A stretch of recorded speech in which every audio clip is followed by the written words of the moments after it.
Romans, Lecture 10. The walk of the Christian in relation to his fellow believers and to men of the world. Romans 12. We come now to consider the practical bearing of all this precious truth, which the Spirit of God has been unfolding before our astonished eyes. In this last part of the epistle we learn what the effect should be upon the believer who has laid hold, by faith, of the truth of the gospel. We may divide this third part, roughly, as follows: Subdivision 1, Romans 12:1, 15:7, God's good and acceptable and perfect will unfolded. Subdivision 2, Romans 15 verses 8 to 33, which divides into two parts the conclusion of the matter in his own service. Subdivision 3, Romans 16 verses 1 to 24, salutations and warning. Verses 25 to 27 form an appendix to the entire epistle. The first two verses of chapter 12 are the introduction to this entire practical part of the letter, based upon the revelation given in chapters 1 to 8. For we may very properly consider chapters 9, 11 as a great parenthesis, occasioned because of the necessity of clearing the mind of the believing Jew in regard to the ways of God. The opening words necessarily link with the closing part of chapter 8, I beseech you, therefore, brethren, 12:1. The therefore refers clearly to the magnificent summing up of Christian standing and eternal blessing in the 8th chapter. Because you are in Christ free from all condemnation, because you are indwelt by the Holy Spirit, because you are sons by adoption, because you are eternally linked up with Christ, because you are the elect of God, predestined to be conformed to the image of His Son, because you are beyond all possibility of condemnation, since Christ has died and been raised again and sits at God's right hand, because no charge can ever be laid against the believer that God will hear, because there is no separation from the love of God for those who are in Christ Jesus. I beseech you, to present your bodies a living sacrifice, holy, acceptable unto God, which is your intelligent service. Verse 1. Christ gave himself for us, a sacrifice in death. Like the firstborn in Egypt, redeemed by the blood of the Lamb, you are now to be devoted to him. As the Levites were afterward presented to God to live sacrificial lives in place of the firstborn, so each believer is called upon to recognize the Lord's claims upon him and to present, or yield, his body as a living sacrifice, set apart and acceptable unto God, because of the price that has been paid for his redemption. See Numbers 8:11-21. Daniel 3 verse 28. How much do we really know of this experimentally? We who once yielded our members to the service of sin and Satan are now called upon to yield ourselves wholly unto God as those who are alive from the dead. This will involve sacrifice all the way, the denial of self, and the constant recognition of the divine claims upon us. The second verse makes clearer the meaning involved: Be not conformed to this world, but be ye transformed by the renewing of your mind, that ye may prove what is that good, and acceptable, and perfect will of God. The cross of Christ has come in between the believer and the world. To conform himself to the ways of this present evil age is to be unfaithful to the one whom the world has rejected but whom we have owned as Lord and Savior. I would give the world to have your experience, said a young woman on one occasion to a devoted Christian lady. My dear, was the reply, that's exactly what it cost me. I gave the world for it. The loyal heart exclaims with gladness, not grudgingly. Take the world, but give me Jesus. All earth's joys are but in name, but his love abideth ever, through eternal years the same. Moved by the expulsive power of a new affection, it becomes easy for the soul to say with Paul, God forbid that I should glory, save in the cross of the Lord Jesus Christ, by which the world is crucified unto me, and I unto the world. Galatians 6 verse 14. We are not to suppose that nonconformity to the world necessarily involves awkwardness of behavior, peculiarity of dress, or boorishness in manner.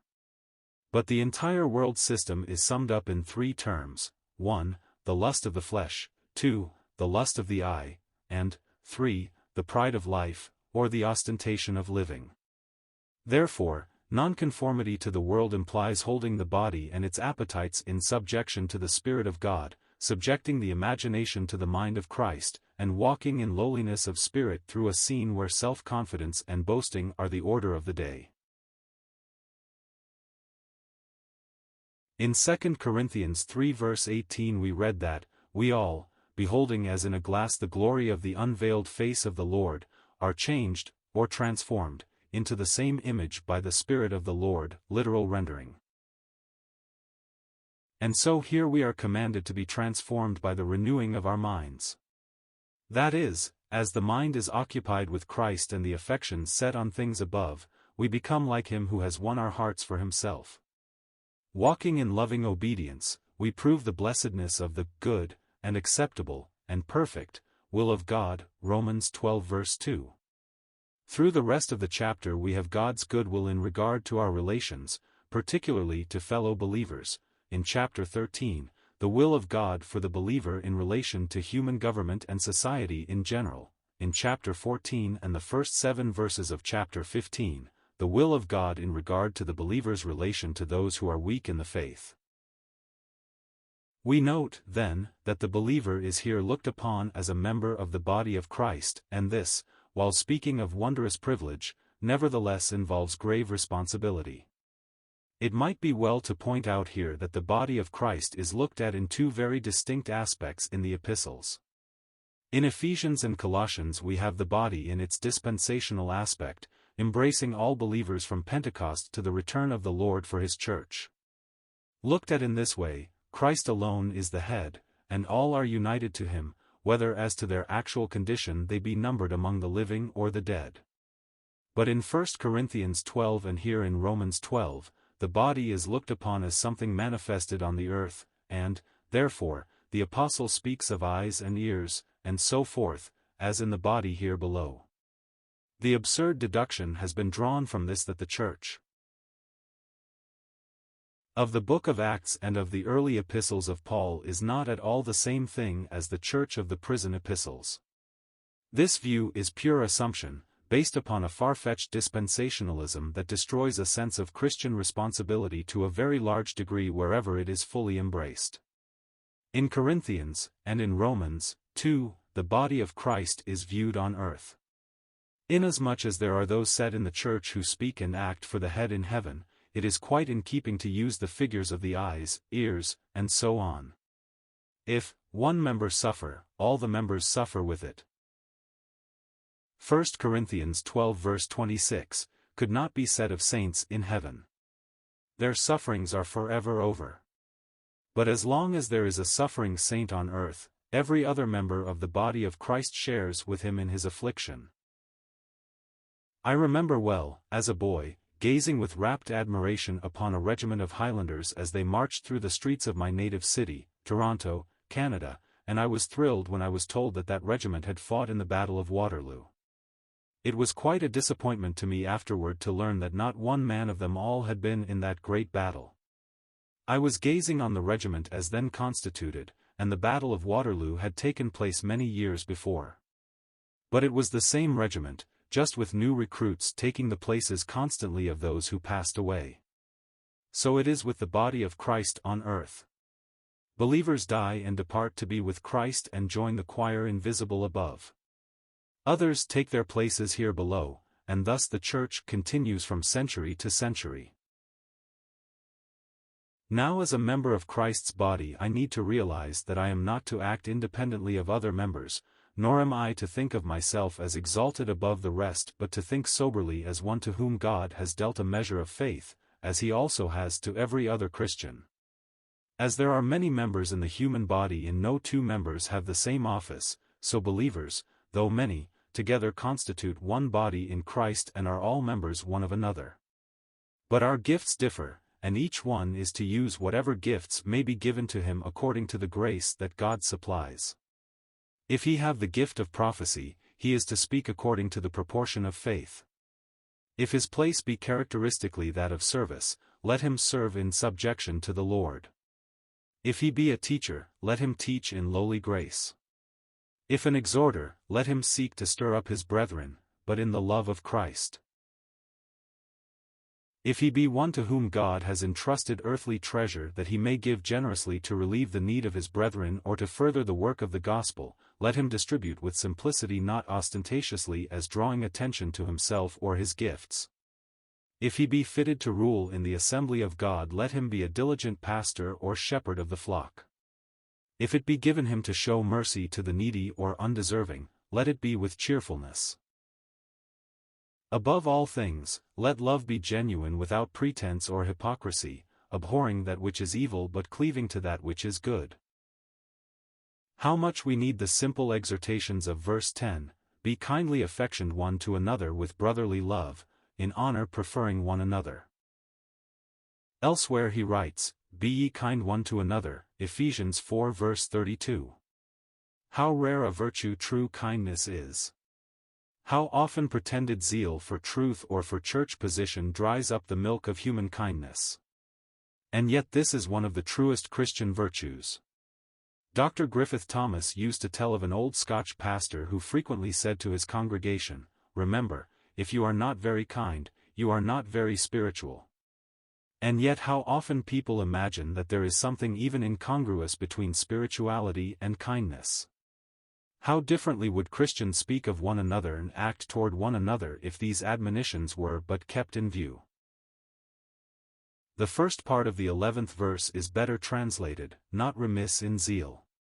It is not to be taken as a mere exhortation to careful business methods, but whatever one has to do should be done zealously, with spiritual fervor, as serving the Lord. It is hardly necessary to take up each verse in detail. The exhortations are too plain to be misunderstood. In verse 16, however, it may be as well to point out that the apostle is not really inculcating condescension, as though of higher beings to those of less worth, but what he really says is, "Mind not high things, but go along with the lowly." The last 5 verses possibly have the world in view rather than fellow Christians, and yet it is unhappily true that even in all dealings with fellow believers the same admonitions are needed. It is not always possible to live peaceably, even with fellow saints, let alone with men of the world. Therefore, the word, "if possible."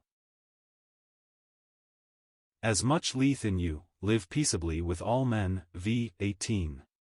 Some have had difficulty over the meaning of the expression, "give place unto wrath," in verse 19.